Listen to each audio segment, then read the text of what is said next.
Welcome to the Curious Conversations Collaborative with your hosts Karen Ravel and Tessa and Karen. We hope by listening to these conversations you will gain insight, awareness, perspective, inspiration and motivation to create a career or business and life that lights you up and brings you happiness and joy. Hi, Karen. How are you? Hi, Tessa. I've had a bit of a challenging week or weekend. And I know you have as well. Yes, I Things think, going on in your place. So yeah. So I think what I was thinking, because I know we had quite a few topics scheduled to talk about, but with things coming up, I thought, why not talk about how to deal with like when unforeseen things happen in either your business or your life? Because I think, particularly when you're working for yourself, you know, it's very often we talk about work-life balance and all these things, but what do you actually do when things happen that are bigger than just, you know, timekeeping issues, if you like. yeah. So, and I know, as you said, you have had some stuff happening for you. I had some stuff happening here in the house. So why not let's talk about that, and because I think it might really help people to realize that balance between, on the one hand, the advantages of when you're working for yourself, that you have more time for you, your family, your friends, that you can be more flexible, but at the same time that it can also be much harder how you actually keep the good balance. Yeah, absolutely. Yeah, well, as you're aware, but I've had both parents ill recently, and going into hospital and that, like an emergency and that. So I've had to spend some time over with my parents, who I don't live close by to. So yeah, that was like about 4 or 5 days where I had to up sticks and go and help and sort that out. So as you say, like, I'm really grateful that I have the flexibility to do that. Whereas back in your corporate days, where obviously if a real emergency happened, you would go off, but you've got to think about how much time can you have off and all of this. Whereas, you know, it was a no-brainer. I could just go. However, even with taking, you know, a laptop and thinking, oh, I can do work while you're there, then on that, you know, it meant for me that a lot of that work didn't get done, and now it's backed up. And then this week I've come back and I had so many appointments and go to and calls and that it's just, you know, like the adrenaline has got really high, but also just the fact that I'm trying to squeeze everything in. So it's like now you're in this catch up mode and you're trying to, like, you know, juggle all these things.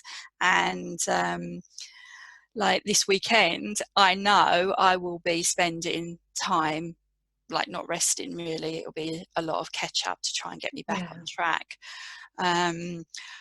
And it's also, I think, when it involves people that you care about, it takes up a lot of emotional and mental energy, because obviously you're worried about them. And so it's hard to be fully focused and attentive to your business.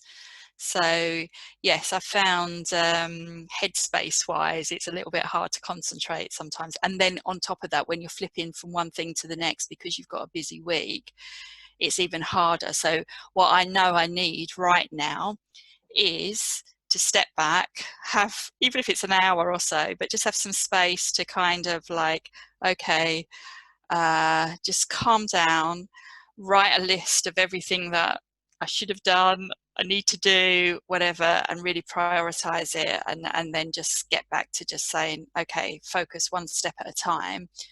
What you know, what can I do?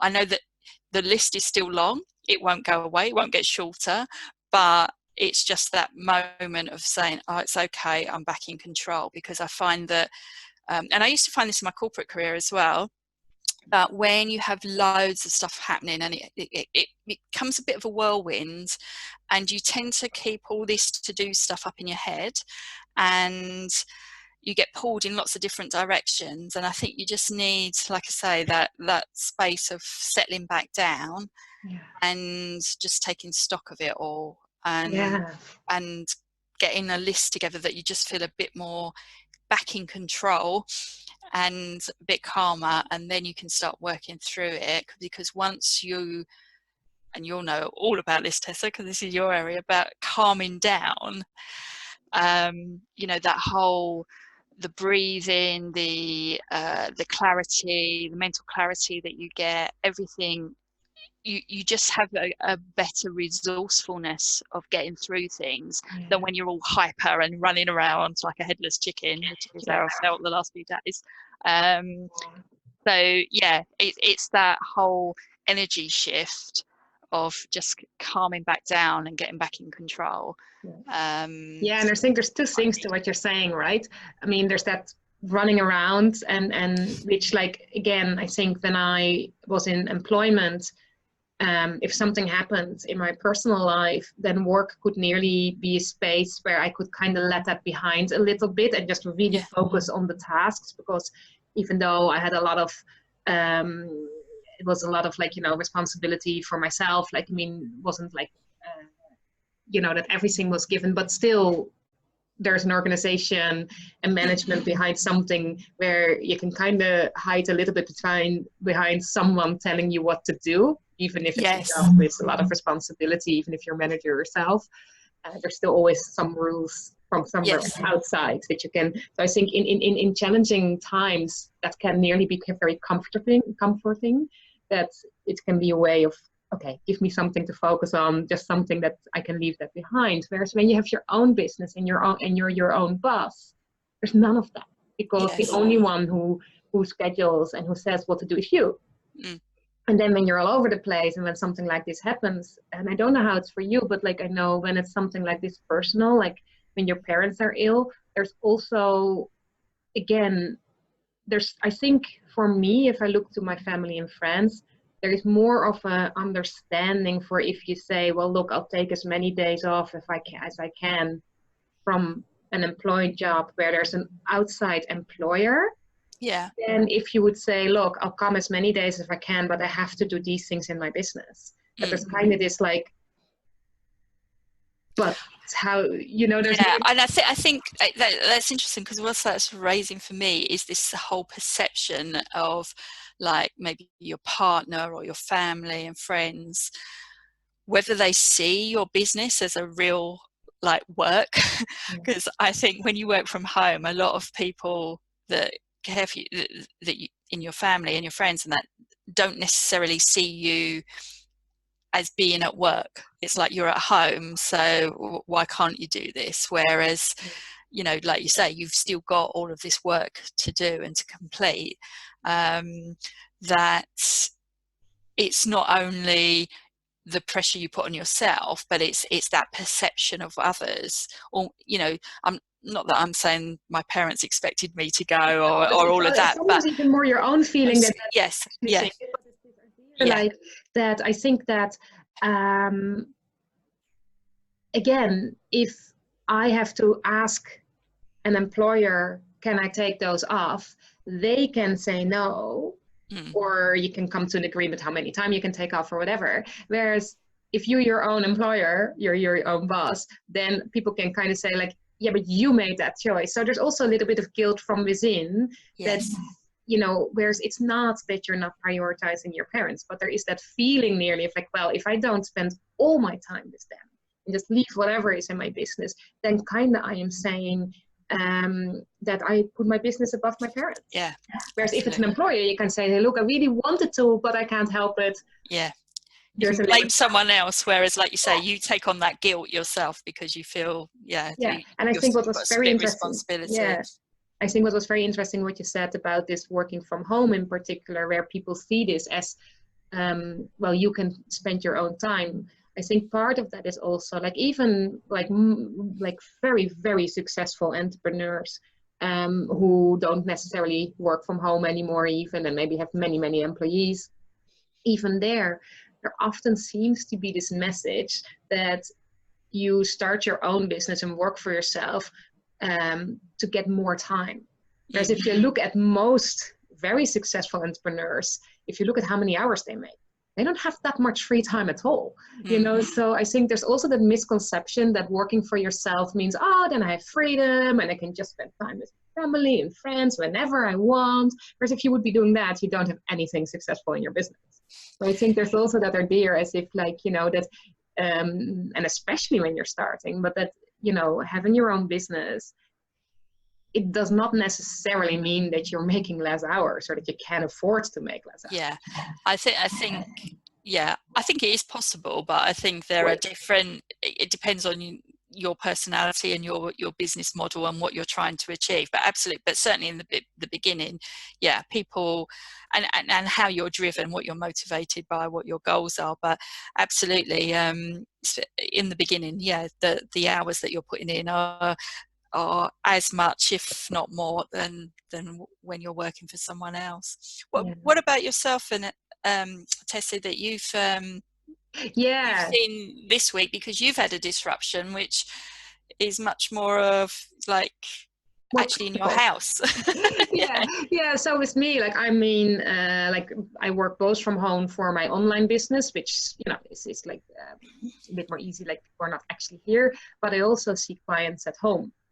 And last week we had some issues with our drainage, which made the place not only very uncomfortable for us to be living in, but also definitely not suitable for seeing clients. Yes. So I think from a practical perspective, again, very simple, like, you know, I had plumbers coming in and other kind of people, and there was talk of that the whole floors would have to be ripped up. Now, luckily, in the end, that turned out not to be the case, but they came and there was still hours and hours of work, and it will take a while for it's smelling like roses again, let's say.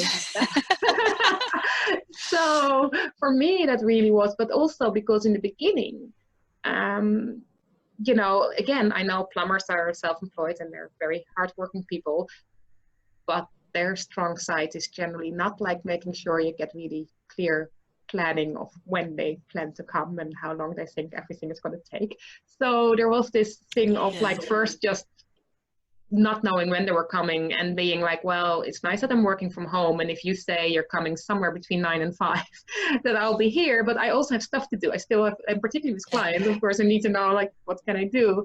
And then after that, it was like, well, I kind of need to know when you guys are thinking you're going to do this work and how long it's going to take, because I have to think of next week and next week after, and then so on, because I have to either reschedule or find another place to see clients, or I have to actually, you know, I mean, if they really had to rip open the whole floors, there would have been like possibly, like, definitely weeks, possibly a month or so of disruption.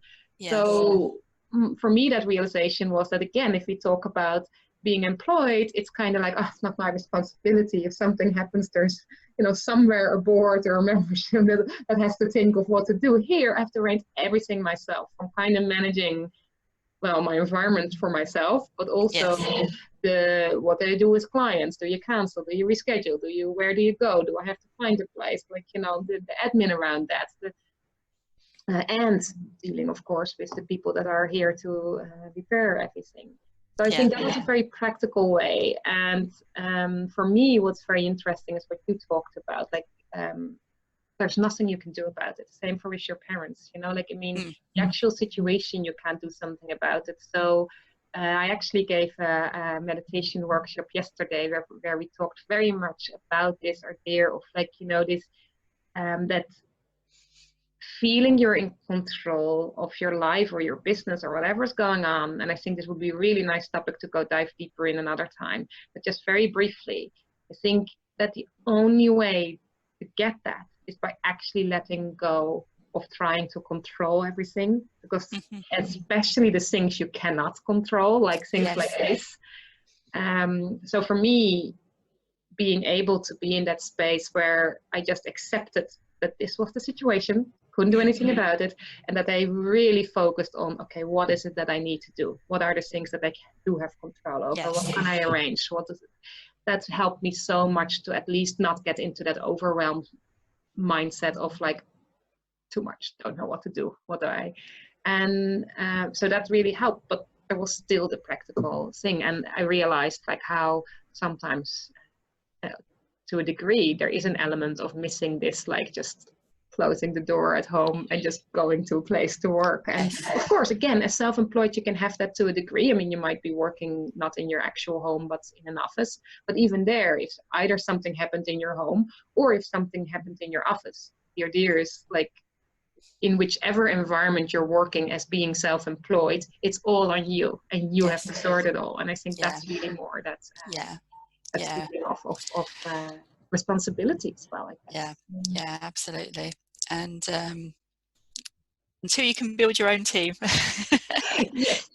Yeah, but even then, like, you know, if something happened, then people still, in the end, if you're the owner, if you're the boss, then in the end, if something big happens, they will still turn to you, like, you know. And even that, like as you said, with your parents, like I know people that even if you have a team, if you're with your parents, like at least then the basics are still running. You don't have to worry about every little detail that you actually now are doing. But at the same time, if something is not going anymore, you still most likely won't be able to turn your work phone off. Whereas as an employee, once you've taken the days off, once you've agreed that with your boss, you can just turn it all off and leave it there. Whereas as an owner, as a self-employed, there's always still that link with the business where you can't completely switch off, I think. And that's fine. It's not necessarily a bad thing, but it's just something to be aware of. And how do you deal with that? And how but again, I think that is a mindset as well, that I think there's this sort of emotional attachment because it's our own business.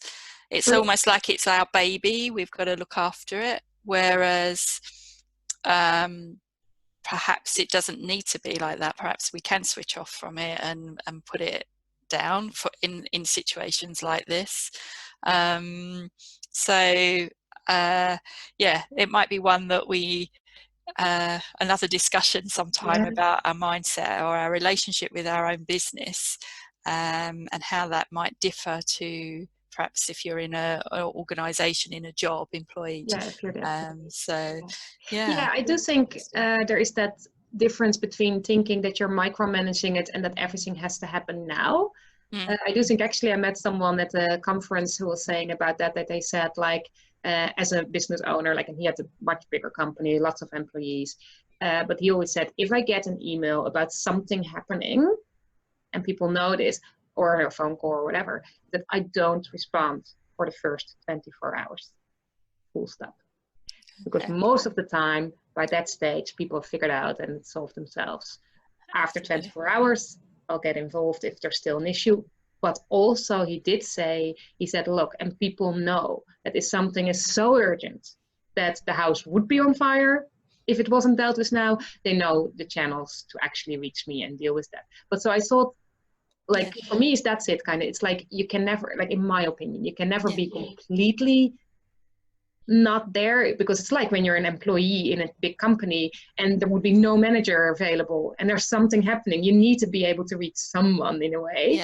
But it's also fine for a manager to be like, well, not right now, and you know, it's like, and you just have to wait. So I think I liked that idea of it, that it's because I think we often think it's either or, like either not being there at all or fully there, instead of, and I think this is for me the thing, that you can find that balance, that you can spend your time like elsewhere when that's required or when you feel you need to, but even also a holiday, of course, without checking your phone constantly. But also to have that little line that if there's really something that you as the owner, as the real main responsible person, that there is a way of being reached, that really, like, you know, as I said, if the house is on fire, because then suddenly it is you. Absolutely. So this is very interesting. So Tessa, how did you? Oh, sorry. My parents. Well, they're both at home, so that's good. Recovering, and that's what I was going to ask you. So, did you have to have your floor? No, luckily that didn't happen. Luckily that's all done. They have done some stuff, but it will still be a little while, as I said, few days before the roses again. But so no, it's all good. But like, but it's just that practical, you know, to the Okay. But I think as well, like, for looking at you, you know, I think it's just so amazing that you then have that ability at least to be there for your parents. And but the realization, and I think this is for people, that's to remember that the work has to be done, so that now it's then doing the work in the weekend and stuff. But that is, I think, the good side of being able to that you don't have to worry about, am I getting the days or not, that you can do that. But at the same time, and I think it would be really good to talk about that next set, about that mindset of how do you also deal with possible feelings of guilt around when you're saying no to someone, like when it's like, as you said, this were your parents and something really emergency happened, but sometimes it's smaller, and then it's like, when do you say, sorry, no, I can't come right now, I can't help you right now. Yeah, that'd be an interesting topic. Yeah, boundaries. Okay. Yeah, exactly. Okay, well, we'll save that for another time. Yeah, well, hopefully I wish you anyway a quiet, non-dramatic week. Thank you. Likewise. Unforeseen circumstances, hopefully in the foreseeable future, so that it might be a bit easier to catch up and get all this done. Yeah. Doing your business. Was there anything else that you wanted to say before? Not at the moment. I'm just getting on and getting my head down and getting on with things, working through everything. Breathing exercises. Yes. Yourself at least calm. 10-20 minutes to kind of calm yourself down before you start doing the work again, so that you at least come from that space of calmness and the feeling of control again by letting go. Yeah, absolutely. Right. Well, it was good talking to you, because this is the other thing I actually think that I just want to finish off with this topic, is also that when you're self-employed and all these things happen, that sometimes you forget the importance of actually sharing it with someone. Yes.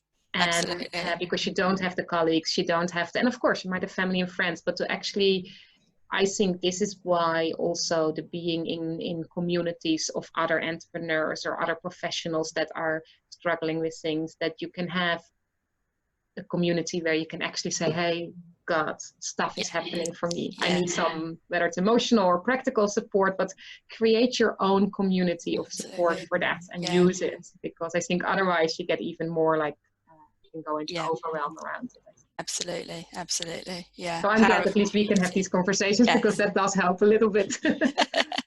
Yeah, it's great. Yeah. Right. Well, really good talking to you. And likewise. Next time we'll pick a nice and calm topic, I think, for after this. Okay. And I'll talk to you next time. Yeah. Okay. Thanks, Tessa. Take care. Bye. Bye.